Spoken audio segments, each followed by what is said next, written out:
Did Jesus die on a torture stake or a cross? The Jehovah's Witness or Watchtower Society currently teaches that Jesus died on a vertical beam.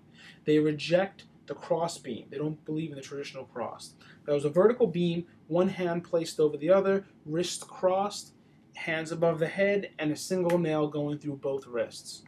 In this video, I'm going to go through a little bit of history. Has the Watchtower Society always taught this? I'm going to go over some scripture and then finally a little bit of Greek. Quoting from a Watchtower publication, Reasoning from the Scriptures, page 89. This is from 1985. The cross is an ancient pagan sign, a tau, for the Babylonian god Tammuz. It was adopted by Christendom after the Great Apostasy in order to curry favor with the pagans. So they're basically saying that Christendom, which they believe is Catholics, Protestants, and Orthodox, that Christendom basically merged their beliefs with pagan beliefs and adopted the cross as a sign. And that all Christendom is apostate and pagan, and that the Watchtower Society is the only true, valid Christian organization on earth. Okay? Now, little did the Jehovah's Witnesses know that from 1879, when they were historically started, to the 1920s, the late 1920s, they actually taught and believed that Jesus did die on a traditional cross. Right? They changed these beliefs in the late 1920s. Okay, Charles Taze Russell, who was the first president of the Watchtower Society, he was the Second-day Adventist, which is the precursors to the Seventh-day Adventist. He started the Watchtower Society, and it was originally called the International Bible Students. And then in the early 1930s, I believe, Joseph Franklin Rutherford, the second president of the Watchtower Society, changed their name to Jehovah's Witnesses to differentiate themselves from other rival groups that they had disputed with. Okay, Charles Taze Russell actually believed in pyramidology. He believed that the pyramids in Giza in Egypt, the pyramids were actually the Bible in stone. He wrote this in his volume, a 6-volume series, Studies in Scripture. The middle book, the third book, which is Thy Kingdom Come. He actually equated the Holy Scriptures with the pyramids. The pyramids were actually inspired by God, and if you multiplied the tunnels in the pyramids, it would give you the end of the world. Now, Jehovah's Witnesses don't know this at all today. It's completely contrary to their beliefs, but this is what their society taught for a good couple of decades. Okay? Charles Taze Russell is buried in a cemetery in the outskirts of Pittsburgh. I actually went there very respectfully. I respectfully visited his grave last year, and I took some photos. He had erected a 7-foot stone pyramid next to his grave with an actual cross on it. But this proves that the Watchtower Society actually used the cross. I took some photos. Here's the first one. You see the pyramid right there, and then you have the cross right over there with the crown over it. Okay. Here's a little bit of a closer picture.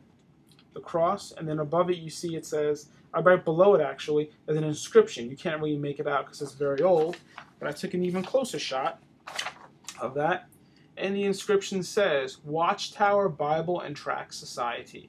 This is a Jehovah's Witness structure, and I even took a picture of myself next to it. I gotta lose some weight, but that's proof right there that the Jehovah's Witness actually believed in the cross. Okay. And the second bit of evidence I have is a book. This is a reprint. It looks like a coloring book. But Millions Now Living Will Never Die. This was written by Joseph Franklin Rutherford. He was the second president of the Watchtower Society. And he made very different beliefs from Charles Taze Russell. He sculpted the Jehovah's Witness to how they are today in many aspects.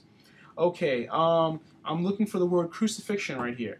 This is page 17 under the subtitle End of the World. Here we go. We direct attention to the further testimony of Jesus set forth in the 24th chapter of Matthew, only a few days before his crucifixion, to wit, in the spring of AD 33.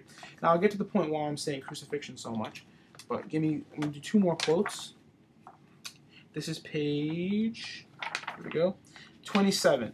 The Easter of the year 73, just 7 months from the beginning of the great movement and 40 years after Christ's crucifixion, saw this end of the whole tragedy. Now, Easter. Jehovah's Witnesses don't celebrate Easter. They say Easter is pagan and evil. This book was published in 1920. Joseph Franklin Rutherford is mentioning Easter in his publication. Page 77. This is under the subtitle Selection of Body Members. whereas the scriptures plainly teach that God's purpose and plan during the time elapsing from the crucifixion of the Lord to the setting up of his kingdom. Now, there's two other verses where they talk about crucifixion, but now I'm going to tell you why I mentioned the word crucifixion. Crucifixion comes from the Latin word. It's rooted in the Latin crucifixio. Cruci actually means cross, and fix means bind to. So the actual nature of the word means bind to a cross. So Joseph Franklin Rutherford actually used crucifixion. So you see, this is the 1920 that he's actually saying that Jesus was crucified or bound to a cross. So you can see that the Jehovah's Witnesses changed their belief. Now the Watchtower says that it's the voice piece of Jehovah God, and that if it's the only sole organization of God, how can you change your beliefs like that? I understand being divine revelation, you reveal things over time, but God's not going to give you false information and then give you new information that completely contradicts the false information. That doesn't seem like God's organization. That actually seems like people making stuff up and changing their doctrine. Okay, let me go to the next section. I'm going to go through a little bit of scripture. Okay, this is John 20:25 and Matthew 27:37. Now, I'm going to talk about basically the marks of the nails in Jesus' hands. Okay? This is John 20:25. So the disciples said to him, "We have seen the Lord." But he said to him, "Unless I see the mark of the nails in his hands, and put my finger into the nail marks, and put my hand in his side, I will not believe." Okay? Now, the Jehovah's Witnesses believe that Jesus had one single nail going through his wrist. Right? So Thomas right here, this is after Jesus' resurrection, doubting Thomas Didymus says, "Unless I see the mark of the nails in his hands," plural, nails. So if it was one nail going through over the head, like the Jehovah's Witnesses say, it would say, "Unless I see the mark of the nail in his hands." It says nails, clearly. So what did he have, 2 nails or 3 nails going above it like this? That actually points in favor of his hands spread out with 2 nails going through it on a crossbeam. Matthew 27:37, "And they placed over his head the written charge against him. This is Jesus, the King of the Jews." Now it says, now you always see a thing, INRI, right above Jesus' head. It was written in Latin, Greek, I believe Aramaic, I'm not 100% sure. But it was basically right, mocking Jesus was a sign right above the top of the crossbeam, right? Now if his hands were above his head, it wouldn't say that the sign was placed above his head. It would say the sign was placed above his hands, because his hands would be above his head. That's another inconsistency right there. Now, on to the next part. There's some more scripture that I can go through, but I gave you two good points. The Greek word status. Okay, now, this is from the Jehovah's Witness document entitled, "Did Jesus Really Die on the Cross?" This is from their website. It says, "The Gospel accounts of Matthew, Mark, Luke, and John use the Greek word status when referring to the instrument of execution on which Jesus died. The word status refers to an upright pole, stake, or post." Now, this is the problem right here. There's classical Greek and there's Koine Greek. Now, classical Greek, in classical Greek, the word status actually means upright pole. That's what it means. But Jesus didn't speak classical Greek. He spoke Koine Greek. Right, that was the Greek that was spoken at the time. From 1000 BC to 330 BC, that's when the word status would mean an upright vertical pole. In the time of Jesus, status actually can mean 3 things. It can mean a T, like this, a cross, or a vertical pole. So that's 3 things right there.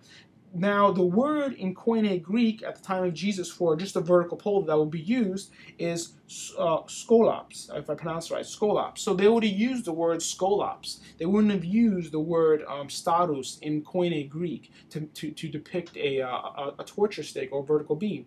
So they used the actual word, which means a cross beam. So the Jehovah's Witnesses in their documents, they say in classical Greek, but that's a misconception, or that's actually manipulative, because they're referring to the wrong Greek. They're taking it completely out of context and actually manipulating people to make them think classical Greek, it must be the Greek that Jesus spoke. No, Jesus spoke Koine Greek, not classical Greek. Okay, so that's a big thing right there. So Jesus actually did die on a cross. He did not die on a torture stake. The Jehovah's Witness actually made this up in the 50 years after their inception, in the late 1920s. Okay.